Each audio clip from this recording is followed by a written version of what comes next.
Bendungan atau waduk yang selama ini dikenal sebagai salah satu jenis infrastruktur andalan untuk mendukung kelangsungan pembangkit listrik berbasis energi bersih, yakni pembangkit listrik tenaga air atau PLTA.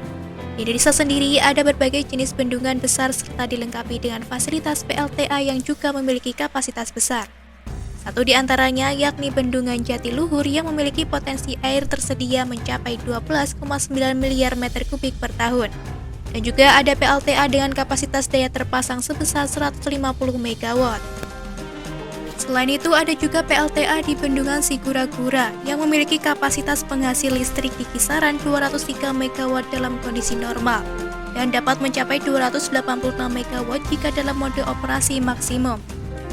Selain dua bendungan dan PLTA yang dimaksud, masih ada satu lagi bendungan terbesar di Indonesia yang memiliki kapasitas penghasil listrik cukup besar, yakni Bendungan Karangkates atau dikenal juga dengan nama Bendungan Insinyur Sutami yang berada di Kabupaten Malang. Bendungan Sutami memiliki 3 unit PLTA yang terpasang di mana masing-masing memiliki kapasitas penghasil listrik sebesar 35 MW dan mampu memasok listrik hingga kisaran 488 juta kWh dalam setahun.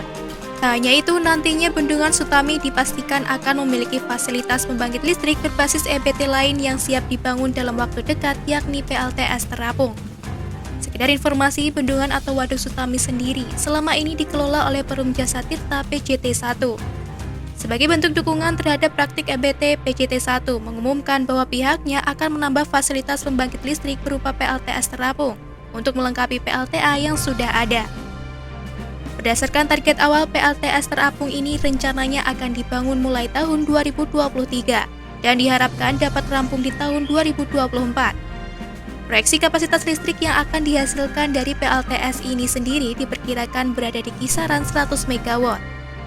Mengutip keterangan di laman Kominfo Jatim, PJT1 nantinya akan menggandeng Pembangkitan Jawa dan Bali (PJB) untuk menggarap dan mengelola PLTS terapung ini.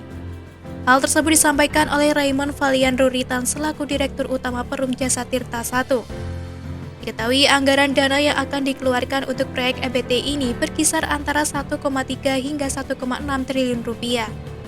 Raymond menjelaskan jika pembangunan PLTS terapung jauh lebih murah dibandingkan pembangkit listrik tenaga gas dan uap, dikarenakan PLTS tidak memerlukan lahan dan akan dibangun terapung di atas Bendungan Sutami. Raymond juga mengungkap jika selain dari PJT1 dan PJB sendiri, sudah ada beberapa investor yang tertarik untuk menyuntikkan dana pada pembangunan PLTS terapung ini. Adapun investor yang dimaksud diketahui berasal dari sejumlah negara asing, seperti Uni Emirat Arab dan Arab Saudi. Selain di Bendungan Sutami, di sisi lain, PJT1 juga disebutkan akan menggarap PLTS terapung berkapasitas 200 MW di Wonogiri.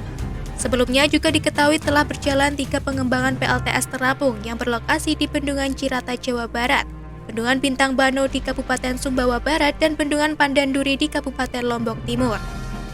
Di saat bersamaan, keunggulan PLTS terapung yang memiliki biaya pembangunan lebih murah dibanding PLTS biasa karena dibangun di atas bendungan nampaknya sudah sedang didorong lebih masif oleh sejumlah pihak. Bukan hanya di Jawa Barat, Jawa Timur, atau Indonesia bagian timur.